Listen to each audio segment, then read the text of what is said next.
નમસ્તે બાળ મિત્રો, આજે હું તમારી સમક્ષ લઈને આવી છું એક વાર્તા. એ વાર્તાનું નામ છે ચતુર ડોશીમાં. એક બહુ મોટું જંગલ હતું. એની બાજુમાં એક નાનકડું એવું ગામ હતું. એ ગામમાં એક ડોશીમાં રહેતી હતી. ઈ ડોશીમાને બે કૂતરા હતા. એકનું નામ ડાઘ્યું અને બીજાનું નામ લાલ્યો.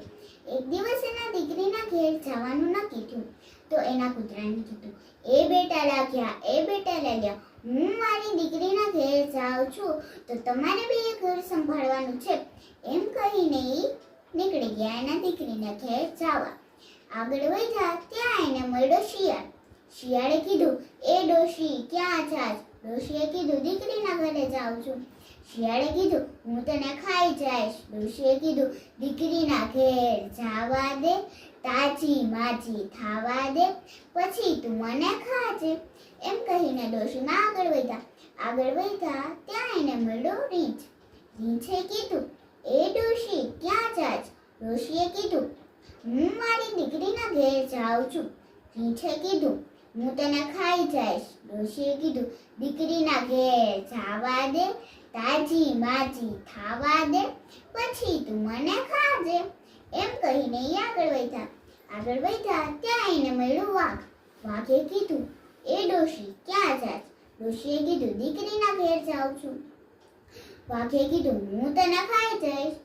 ડોશીએ કીધું, દીકરીના ઘેર જાવા દે, તાજી માજી થાવા દે, પછી તું મને ખાજે. એમ કહીને ડોશી આગળ વધી ત્યાં એની દીકરીનું ઘર આવી ગયું હતું. દીકરીને કીધું, એ દીકરી મને ખૂબ ખવડાવજે, ખૂબ પીવડાવજે અને ખૂબ તાજી માજી કરજે.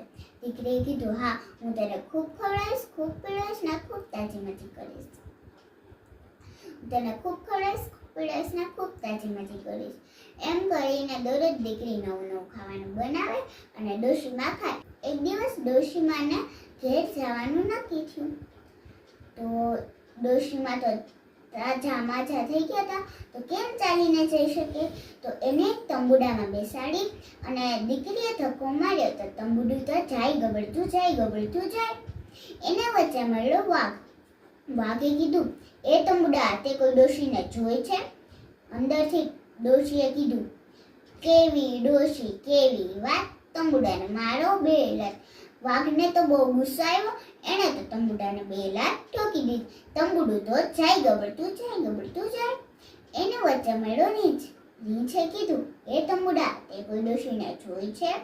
અંદરથી ડોશીએ કીધું, કેવી ડોશી કેવી વાત, તંબુડાને મારો બે લાત.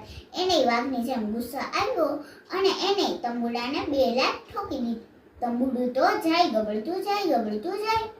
વચ્ચે ના મળ્યો શિયાળ. શિયાળે કીધું, એ તંબુડા, તે કોઈ ડોશીને જોઈ છે? અંદરથી ડોશીએ કીધું, કેવી ડોશી કેવી વાત, તંબુડાને મારો બે લાત. એને વિચારમાં પડી ગયો કે હા, આની અંદર તો કોઈ બેઠું છે. એણે બચકું ભર્યું અને તંબુડું તો ફાટી ગયું અને એની અંદરથી નીકળી ડોશી. શિયાળે કીધું, હું ડોશી તને ખાઈ જઈશ. ડોશીએ કીધું, હું મારી દીકરીના ઘેરથી તાજી માજી થઈને તો આવી છું, પણ એક નવું ભજન પણ લાવી છું. હું અત્યારે એને ગાઈ શકું એકવાર? તો શિયાળે કીધું, હા, મને બહુ ભજન સાંભળવું ગમે, હાથ પાડો. હા પાડી અને ડોશીએ તો ભજન ગાવાનું શરૂ કર્યું. આવ રે આવ મારા ડાઘ્યા બેટા આવ, આવ રે આવ મારા લાલિયા બેટા આવ.